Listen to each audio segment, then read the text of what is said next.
ইসলামী বিশ্বাস অনুযায়ী সৎ ও ন্যায়পরায়ণ শাসকের অধীনে একটি জাতি আল্লাহর বিশেষ বরকত লাভ করে। এটি শুধু ধর্মীয় বিশ্বাস নয়, বাস্তব ইতিহাসেও এর প্রমাণ রয়েছে।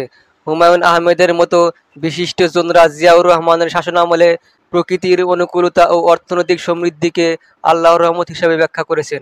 বর্তমান সরকারের নীতিমালা, রমজানে দাম স্থিতিশীলতা এবং ডোনাল্ড ট্রাম্পের ট্যারিফ মওকুফের সিদ্ধান্তকেও অনেকে আল্লাহর মদদ হিসেবে দেখছেন। হুমায়ুন আহমেদ তার লেখায় উল্লেখ করেছিলেন, জিয়াউর রহমানের শাসনামলে 1977 থেকে 1981 সাল বাংলাদেশ প্রাকৃতিক দুর্যোগ মুক্ত ছিল।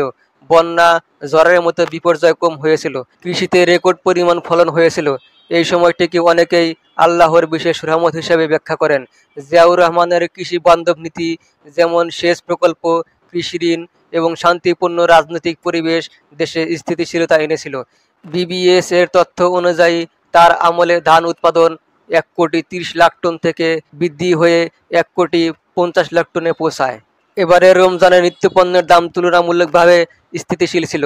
সরকারের কঠোর মূল্য নিয়ন্ত্রণ, যেমন ওপেন মার্কেট সেল, মোবাইল কোর্টের তদারকি এবং কৃষকদের জন্য ভর্তুকি এর প্রধান কারণ।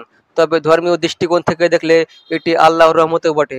সূরা আল আরাফে আল্লাহ ইরশাদ করেন, যদি জনপদের লোকেরা ঈমান আনত এবং তাকওয়া অবলম্বন করত, তবে আমি তাদের জন্য আকাশ ও পৃথিবীর বরকতের দরজা খুলে দিতাম।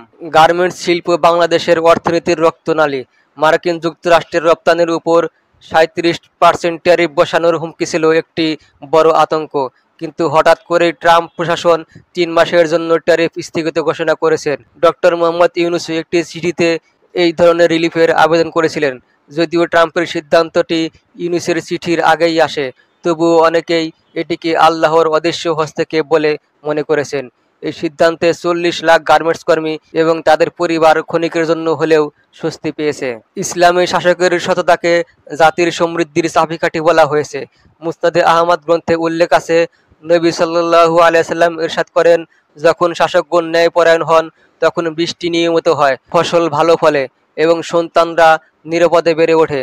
জিয়াউর রহমানের আমল বা বর্তমান সরকারের সিদ্ধান্ত যেগুলো জনকল্যাণে কাজ করে, সেগুলোকে আল্লাহর পক্ষ থেকে সাহায্য হিসেবে উল্লেখ করেছেন সাধারণ জনগণ। আমাদের দেশের লক্ষ লক্ষ মানুষ গার্মেন্টস শিল্পের উপর নির্ভরশীল।